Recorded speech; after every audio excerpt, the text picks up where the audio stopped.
It was supposed to be One Insignificant Thing. It should have been easy. It should have been a story about one thing that seemed small in the moment, but that set your life off in a major way. The problem is, the more I look at it, all the things in my life that matter started small, and it's the big moments that failed to define me.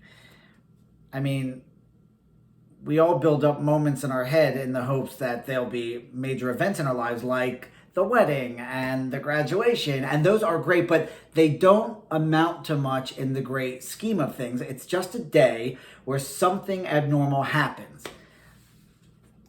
These big events become their own identity, and we're all just here struggling to keep up the pace that they set. I mean, the wedding day pales in comparison. The day I looked them in the eyes and said, "I love you," and for the first time meant it. Graduation didn't mean as much to me as the time the teacher sat me down one-on-one and told me I could.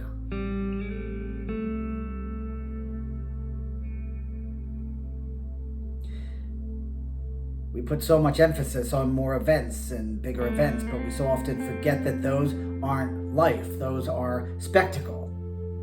Life is the quick talk on the street with someone you haven't seen in a decade. Life is the moments in the grocery store or at the bank where you show your true character and someone appreciates it. If it's these things, these insignificant moments that define us in a new and in interesting ways. It's these moments that give us a whole new life and new meaning to what it means to live.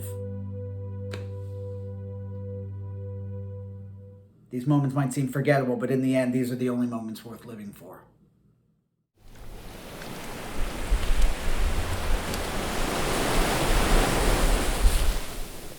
I've been there since the beginning. Without me, it wouldn't exist. It stands strong and true from the day it was born from the ocean's crust, and since then, I have watched over it. I have helped it grow and blossom into what it is now. I remember hovering just above the waters, searching for a sign of life, and then finding this small rock jutting out of the waves meant that it would need someone to be here to protect it, to stand by it, to ensure that it prospered. And it did.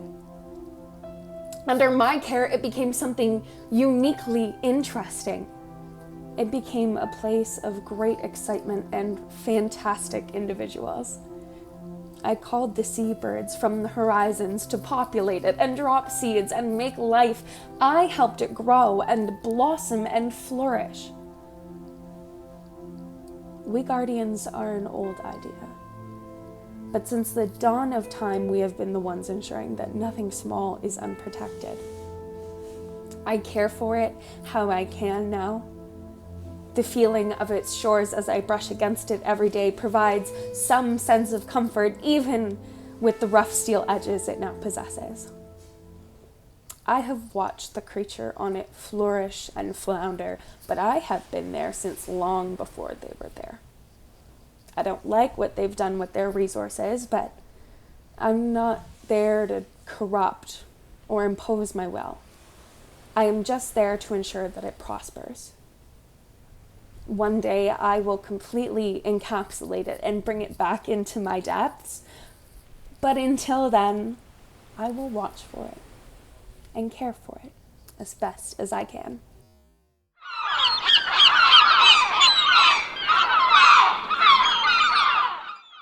No, I am done, okay? I am done. I am through listening to Greg. That guy is a jerk, all right? Look, I'm just gonna fly away, find an island, and make it my own. I'm gonna put my own little stamp on it. Ow.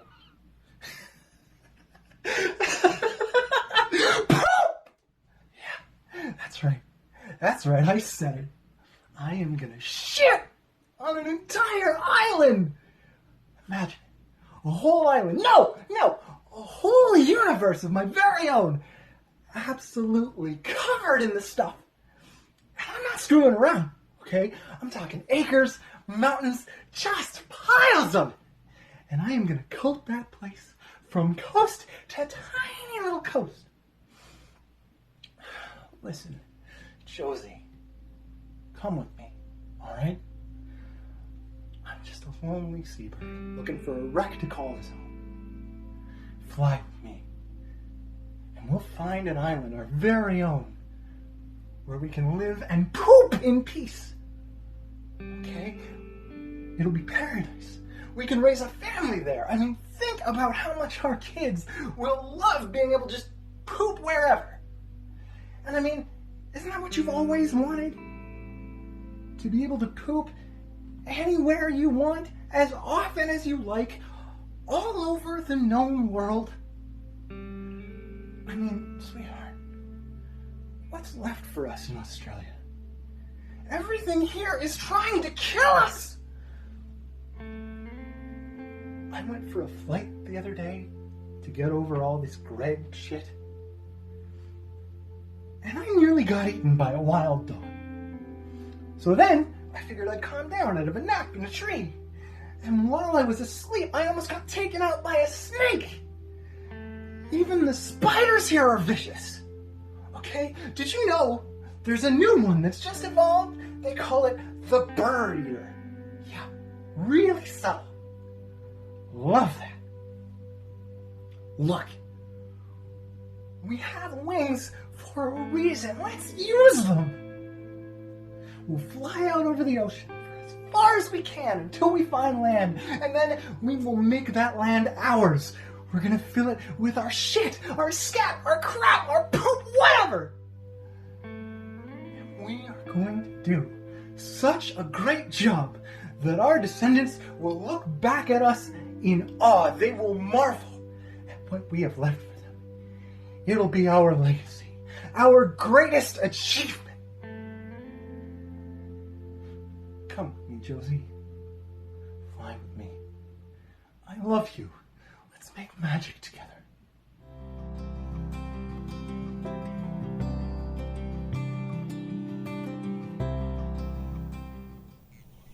Can you just smile, please? I want to make you look as beautiful as I see you, but I can't do that if you're just scowling at me. Just a little smile. Come on, just a hint of a smile, just a slight curvature of the lips. No, up. To turn your lips up. Well, I can't tell you why you're smiling. Maybe you're in love. Maybe you're in a good place in your life right now. Maybe you just farted. Whatever it is, just stick that thought and force it into your brain and smile. Look, is it me? Am I the only one who has to deal with this, or do you do this to all the painters? We're in the middle of Italy. It is the golden age of progress. Smallpox is at an all-time low. We are truly living the dream. Now you know what you have to do, so do it. No, don't cry. Please don't cry. Come on, just look at me and you want to tell me what's going on? I'll put the paint down. I'll sit here and listen. For a moment, I'll just be a friend. You can tell me whatever's going on in your head. So, what is going on? Are you upset? Afraid? What? They told you you weren't pretty? If you weren't pretty, I wouldn't be here painting you. You'd be one of those gesture models. Come in, pose quickly, get kicked out of the studio. You're an extraordinary beauty. Don't pay any attention to them. I know saying that they're jealous, that doesn't seem like much of a consolation, but it's true. Don't let them tear you down. You're a wonder. There you go. That is a beautiful smile. Now, would you let me capture it? Okay. You just stay there and smile. perfect.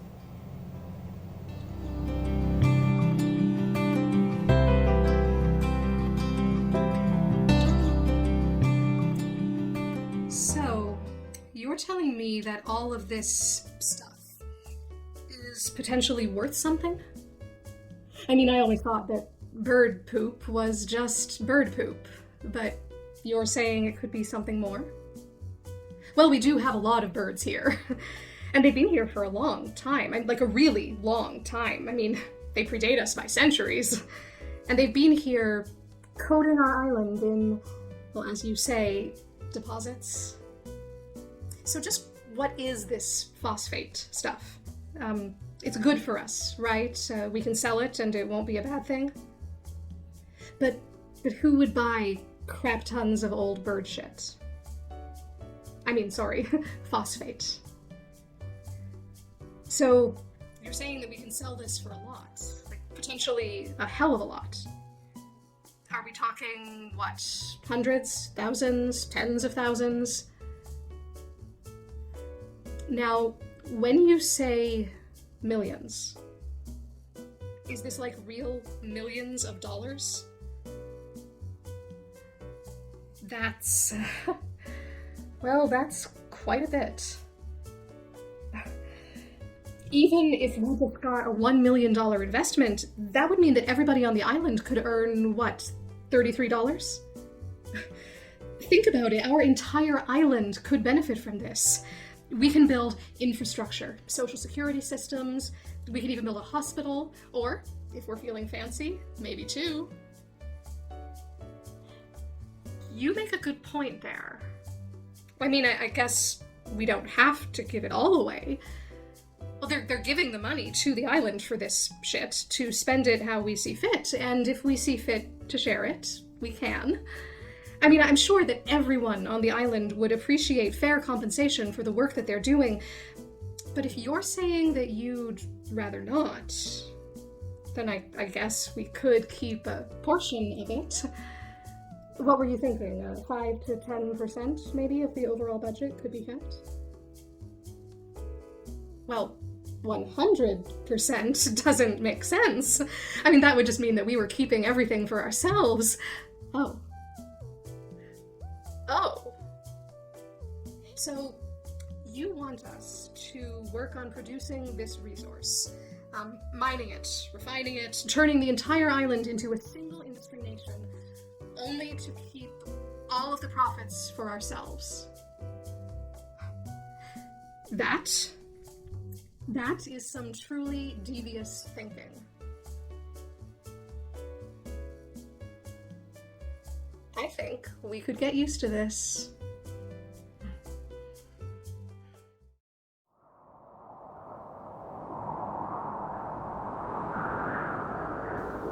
What have I done? Really? I am a bastard child. Few noted works with no claim to a title. I have no heirs because I have no wife. My lovers have left me. I have no land to bestow. No one to leave a legacy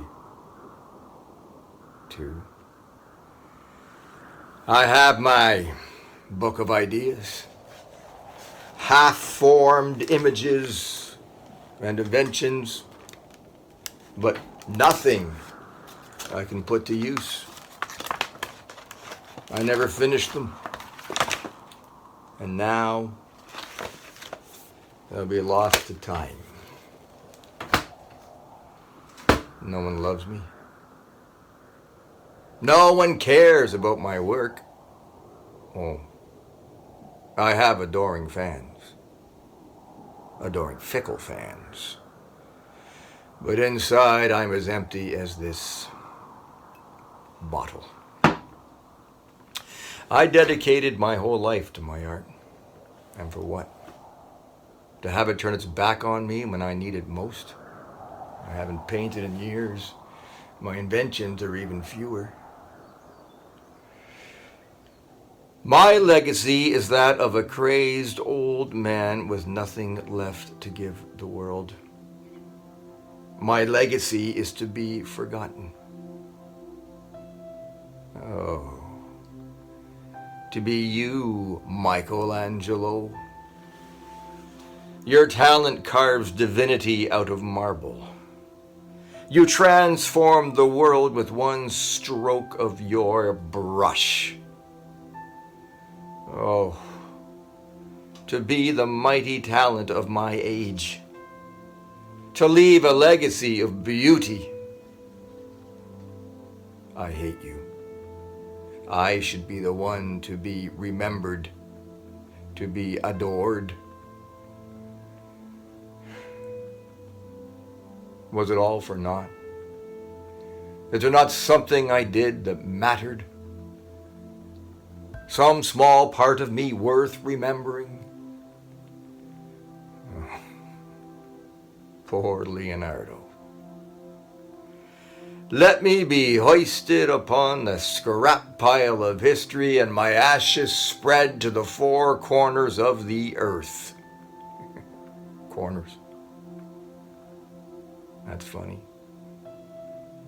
Well, if I'm destined to be forgotten, world, let me at least be a part of you.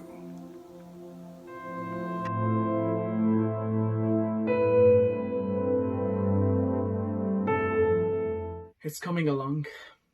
I just don't know if it's going to be any good. And I'm scared. Because the last thing I want to do is send something out there into the unknown and have it fail. I don't want to be that guy who makes something mediocre. I don't want to be that guy who dedicates himself to a project only to have it fall apart on them and leave them emotionally and financially devastated. I know I should be looking on the bright side here, but I'm struggling. I'm really struggling with everything that's going on right now. And I want to say that it's going to be okay and everything I'm creating is going to be worth it. But what if it isn't? What if I make it and no one cares? What if I pour my heart and soul into this complete experience and it just crumbles within my fingers? And it's easy for people to say like, oh, don't think this way, don't think like that, don't be so negative. But I'm an artist. This is how I am. This is what I'm down to, my very core. There's the rest of the beliefs that everything I'm doing is for nothing, that everything I'm creating won't be amount for shit, and that this is just a pipe dream. And that voices doesn't go away. No matter how many times you beg for it to stop, it doesn't. It gnaws at you at the back of your brain, constantly telling you, you're not good enough, you're not talented enough, you're worthless, and that's what you'll always be. But for all those voices, I can't stop. I keep writing. And I know that this play might fail or succeed, but I can't stop myself from creating it. Because in the end, I guess that's all I can really do.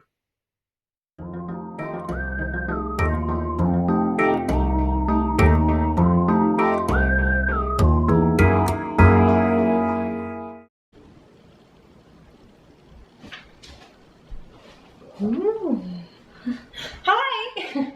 It's so great to be here. I mean, what a great idea. Leonardo, the musical. That is so inspired. What gave you the idea in the first place? Money? I guess that makes sense. My name is Cassandra and I'm here to read for the part of Mona.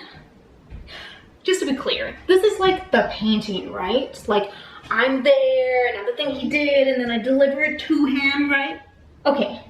Oh, okay. No, it's good. I wasn't entirely sure what a musical about Leonardo da Vinci would be about, but the more I read it, the more it started to make sense. It's got this, like, wow factor. There is so much to dive into and appreciate. I mean, who knew? He was so creative. Just one thing. He's gay, right? I mean, the more I read the sides, it seems like he's got a bit of a thing for that one guy. And I was just wondering, like, was that intentional or accidental? I mean, it's cool. I like gay people. I just, if he was one, That would be even better, because it makes it like more relatable or something. That's what you were going for, right? Okay. Oh, cool. Okay, sorry if I'm overstepping. It's just, okay, I heard some rumors and I was hoping you could clarify them for me. Is this funded by the mafia? Because, I mean, I heard it was, and if it is, that's like totally good with me. I just, want to know so I can like make arrangements. Oh, it's not the mafia. Okay. I mean, when you said Island Nation, I had to make assumptions. Look, I know I'm just an actor auditioning for this small part in this like play or whatever, but is this the mafia? Because I just always wanted to be in a show that was sponsored by the mafia, and if it was, that would be fantastic. All right.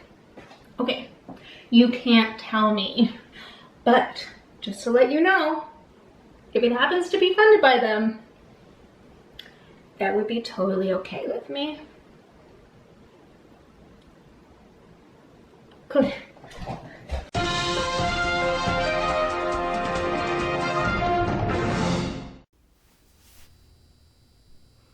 He's gonna do it again, isn't he?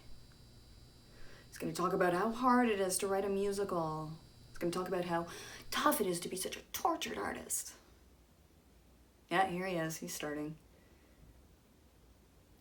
Oh, there it is.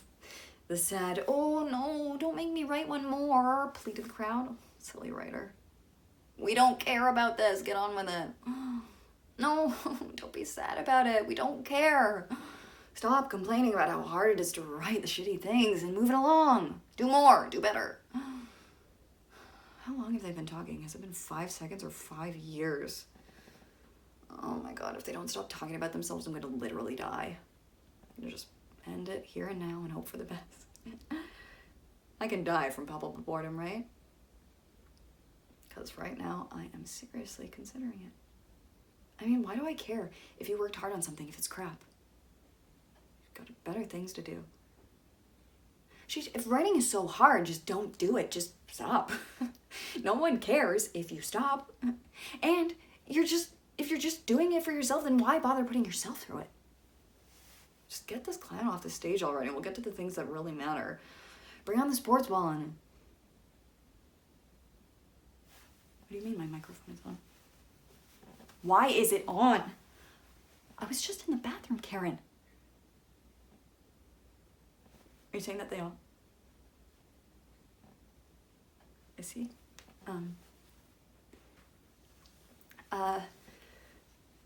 I mean,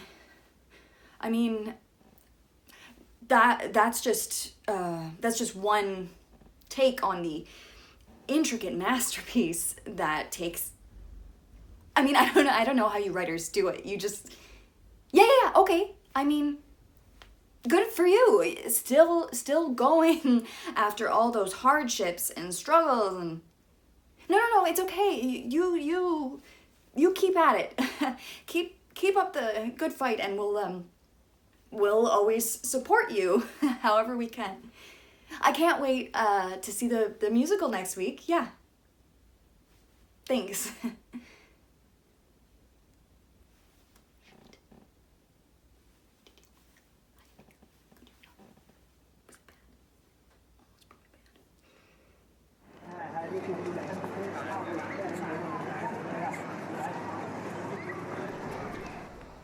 Wasn't the worst show I ever saw. How did you feel about it? Yeah, it was okay. I mean, I have to admit, I was nervous asking you because it sounds like it should have been something less good. But it was okay. What was your favorite part? Really? I mean, I like the idea of all of the things you've created in your life coming around your deathbed and supporting you. It's almost like all the good works you put out into the world have a way of going back to you, like that. Oh, much more than that. Mm-hmm. You're not an artist, are you? Well, what did you use to do them? Interesting. What did you love to paint? So interesting. Well, did the show speak to you because you were a painter? Well, I guess if it doesn't, then it doesn't. What you do sounds beautiful. I'm more of a writer myself. At least I try to be. I can't imagine the kind of work it takes to go through that. I mean, you sink so much of yourself into something, and at the end, people just think it's okay and forgettable. It's not much consolation. But if you'd like to read something sometime, I'd love to have you look over my work. I mean, I can't promise it'll be anything as good as what they've created, but you might like it. And I gotta admit, I'd like to see you again.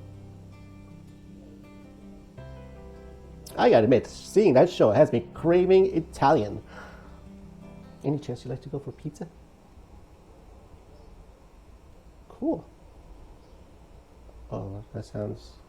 Oh, yeah. Of course. Lead the way.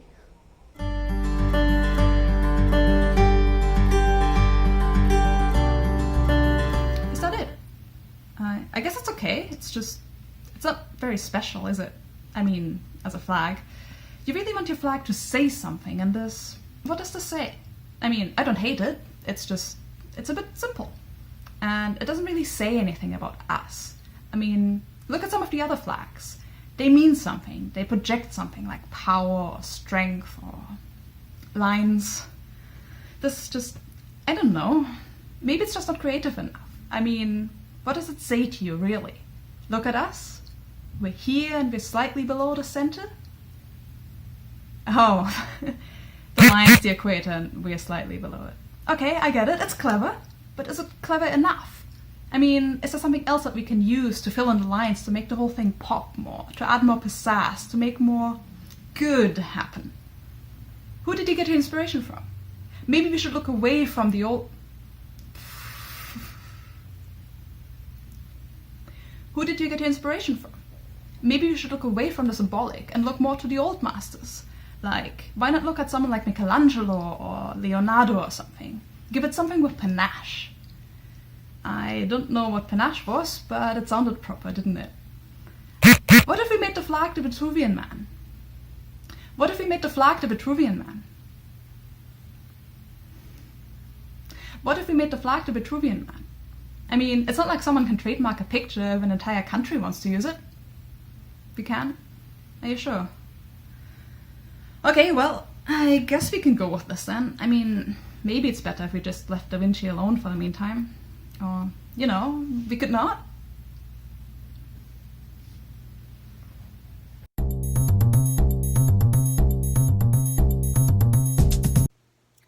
We deserve our seat here. How dare you assume we're not a real country? We have populations of thousands, like dozens of thousands. We have a huge population. And we are a thriving community of people that are proud of our heritage, and they're happy for me to be here to represent that nation. And how dare you assume we don't know what we're doing? We have spent wealth of amounts and have earned knowledge that have given us the information to run a proper government. Even at now, we are functioning at American levels of corruption. And we are even on most maps of the South Pacific. You know, we bought our way into this establishment of peace like everybody else in that room. And we demand to be treated like everyone else. Look, this isn't my first time at the rodeo. Okay? I get it. We're a small island nation without much presence. But that doesn't give you the right to treat us like North Korea, now does it? We've earned our corruption stripes. And we demand to be treated with the same lack of respect like every other crooked nation. Now that's better. You know, just because we're small, it does not mean we can't be terrible people.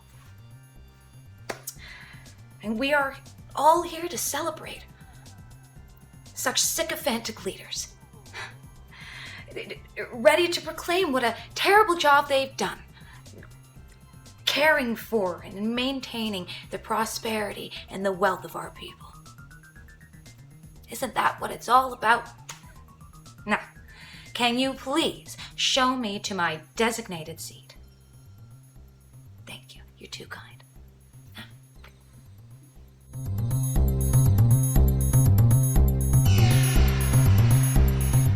By all reasoning, it should have been a hit. It had everything.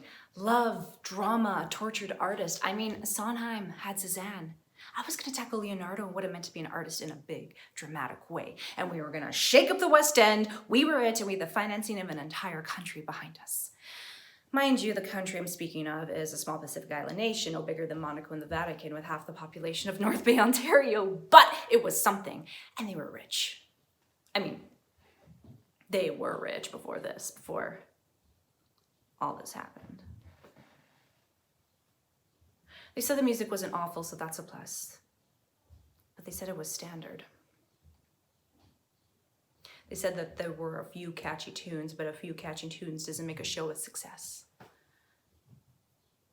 And if you're gonna make it, you need to have one thing that stands above the crowd in a major way. And what we had? Wow, we had a few lovely tunes. By all accounts, it should have been something. We were gonna release a cast album, t-shirts, keychains, the works. But, well, when the audiences don't come, then you gotta put those plans on ice, and if people don't show up, you can't convince people to care enough to go and see it. Come see our show, we're mediocre. I don't know, maybe the writing or the painting was on the wall from the beginning. We just wanted to make something great. But at least we had the opportunity to make something.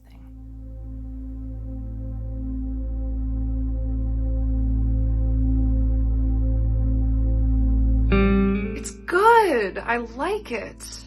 You know what it reminds me of? Just with the colors you're using and the softness of it all, it looks very Renaissance. Very Leonardo. Who's the woman? Is it anybody I'd know? Did you base her off anyone in particular, or is it just a random woman? If it's a woman from the hospital, it's fine. I won't tell anyone. Blink twice if it's supposed to be me. I won't tell anyone.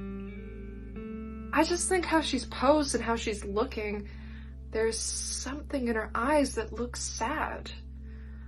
I mean, I know she's smiling. It's just that she seems like she's wanting to say something. You think she wants to say something? What do you think she'd say if she could say something? Do you think she'd be happy? Sad? Maybe slightly miffed? You're very good with the supplies, you know. I can get you some more if you'd like. Your family was very nice, by the way. Especially your son. He kept saying how talented you were. He does wish you could say more, though. He brought you a journal, too. I'll put it over on your desk so that you can have a whole new book to fill when you're done with the paints. Now, just make sure you eat something tonight. We can't have you wasting away on us now. Okay, alright, you have a good day then. Call me if you need me, okay?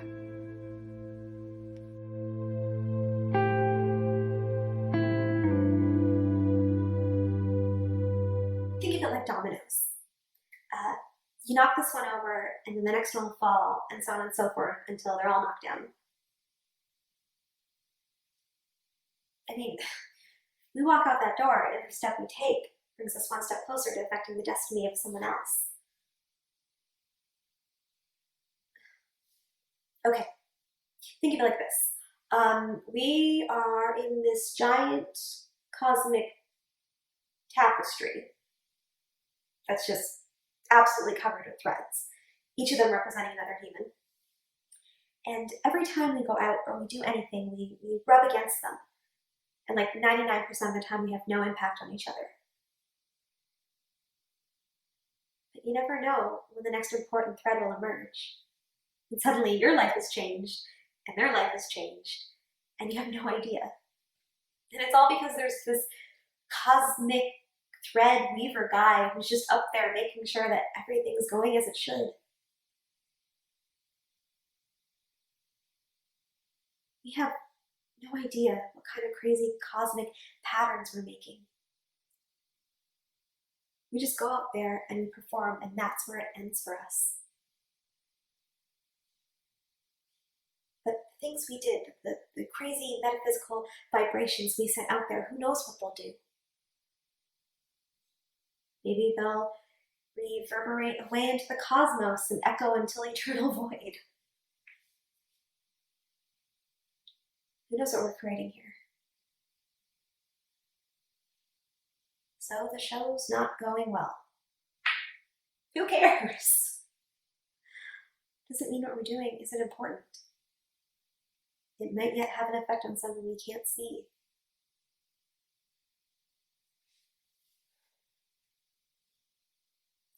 Come on. If we've got one performance left, we might as well make it a great one.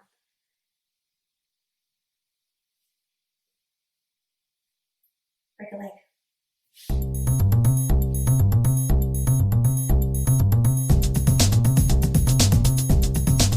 Let's go. Pack your bag. We can go someplace you've never even heard of. We can finally have that adventure you've always wanted to take. I mean, come on, what have we got to lose? We're young and excitable, we've got too much money and a bad case of wanderlust. And regular lust. Okay, I've got the map. I'll just set it down. And you close your eyes and pick a place and we go there. Okay, let's do it. Okay, here we go, and you landed in the middle of the ocean. Wait, no, you're on something. Nauru? Nauru. What the hell is Nauru? Have you ever heard of this place? No? Okay, well, do we still go? I mean, come on, I was hoping for, like, Paris or London. We could visit my friend Kayla. Or, like, even Africa. I mean, at least I've heard of that country. Is it at least tropical? I mean, it's on the equator, so that's gotta be a good thing, right? I mean, I'm not opposed to going there. I mean, what could it cost? Like $2,000-$3,000? We could walk to the airport. I've got a credit card, so we might as well try. Okay. Yeah, this could be fun. I mean, let's go someplace we've never heard of. It's warm, it's an island, it's in the middle of the Pacific, and hey, this could be fun. What have we got to lose? We've got an adventure to take. It's 2020. What's the worst that could happen?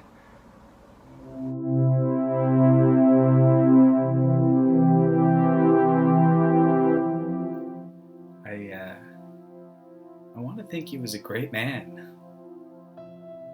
But I don't know. I don't really know much about him. He wasn't around very often, but I remember that when he was here, he would draw.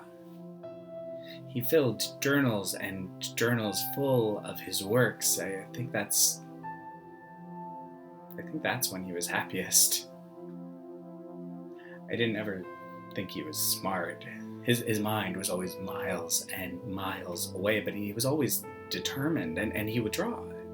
I remember, actually, he would let me look through them. They were full of drawings and sketches, buildings and horses and inventions, just sketches on top of sketches until you could barely see the paper underneath, and he was good.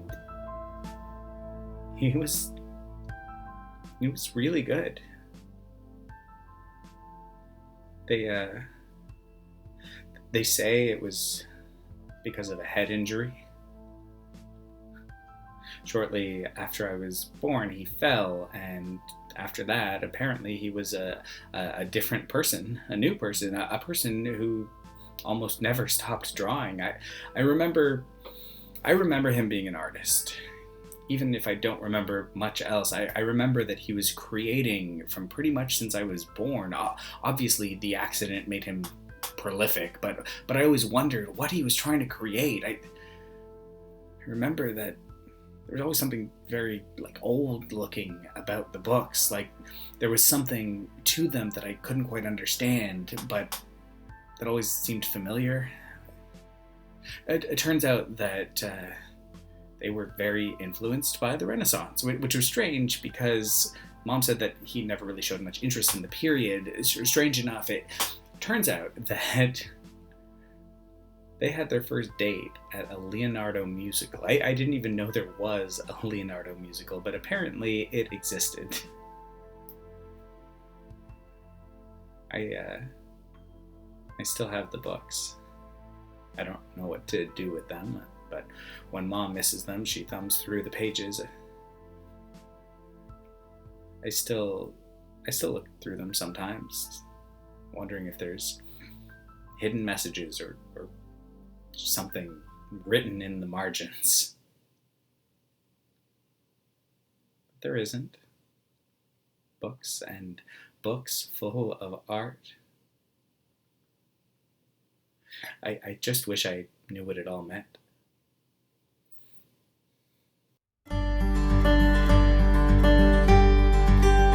What is failure? Some people look at it as a bad thing. Some people look at it as an opportunity. Some people don't know exactly how they look at it, but they know they don't like it. This was a failure that bankrupted an entire country. This was a powerful and terrible failure that wasn't only birthing a mediocre show, but it was changing the entire world. The West End, it's a sacred place. The greats have been here since the dawn of its creation, but also Weber. But for a brief moment in time, a no-name production came along with a brilliant idea of Leonardo the musical. It seemed insane. In retrospect, it was a small, nothing show backed by an island that was known more for its mining acumen than its musical prowess. It was a strange combination, and the critics were not kind, myself included. Sure, the music was passable, the pieces were dry but serviceable, the plot was muddled but not detrimental. They were doing everything wrong, but in their own unique way. And though I knew it was going to crash and burn, a part of me hoped that it wouldn't. There wasn't anything here that wouldn't work with a little bit more time, effort, planning. It had moments of brilliance, it had hints of greatness. It even gave some winks and nods to a homosexual relationship. When we think of art, it's hard not to think of it on a scale of good to bad, but really it's a spectrum. Who's to say what's good or not? I panned the musical because I thought I should, not necessarily because I wanted to. I was hoping it would last at least a few months, but when it crashed and burned spectacularly. It bombed so bad the entire island nation was bankrupted. A financial hit that I'm sure they're still dealing with to this day. But it could have made it. It had all the pieces. Maybe someone will be able to take it and do something with it still. Art doesn't stop when the curtain falls. I guess we'll just have to wait and see what comes from it now. I mean, even shit can be worth something. This one island nation, Nauru, had birds, lots of birds, like a whole ton of birds. And they'd live on this tiny island and pretty much just eat and crap for centuries. So, along comes the modern age, and they discovered that this crap is heavy in phosphate, which is like a mineral, and it turns out that people really like this stuff. So they mined it. They mined it long and hard for many, many years, and for a while it brought them billions of dollars. They used it to make some pretty incredible things. I don't know what exactly, but it's the sort of thing that people pay money for. Real money. But then they kept selling it, and selling it, and those birds can only crap so much. Fossilization, well, it takes time, you know. So they ran out. And then the tiny island nation's wealth just evaporated. And between the lack of phosphates and the decimation of the remaining resources that were sunk into a musical about Leonardo da Vinci, they soon found themselves even worse off than they were before. And once that happens, things get tricky. Because how are they to know that this finite resource would dry up before their desire to do things like eat and drink and stuff? It just goes to show that sometimes even the smallest and crappiest of things can become something special. So that's why I'm selling my fossilized raccoon poops on Etsy. I mean, there's a market for just about anything. Just gotta have the guts to sell it.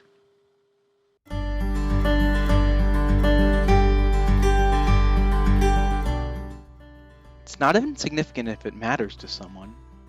And it matters to me. It really matters to me. I got to see it twice. I have the program as well. It's become a bit of a collector's item now. Get a program of a show that bankrupted a nation. Who would have thought something that failed could now be worth so much? I wouldn't sell it though. I remember that was probably a week after it opened when I went to go see it. It was the first time I'd ever been to the West End. I wanted to see what all the fuss was about. I wanted to go see a show, and this one had plenty of open tickets, so it seemed like the right choice. I remember sitting in the audience and thinking of just how impressive the theater was. It was huge. The crowds, so many people everywhere just waiting for the show to begin. The murmur filled the space and left a palpable energy buzzing through the air. To be honest, I think I was more thrilled about the entire theatrical experience than the show itself. They probably could have presented dancing hippos and I would have still loved it, but that doesn't matter. I think you always remember your first show. The first time walking through the illustrious gates and seeing something exciting. Changes your life. I know it changed mine. That night, after the show, I snuck around back and asked the cast to sign my program. They were so polite. Well, most of them, but they still all obliged. I mean, I know that if I ever needed to sell the program, I could, and I'd probably make a bit of cash with it, but I really hope that day never comes. This is the memory of the day that changed my life.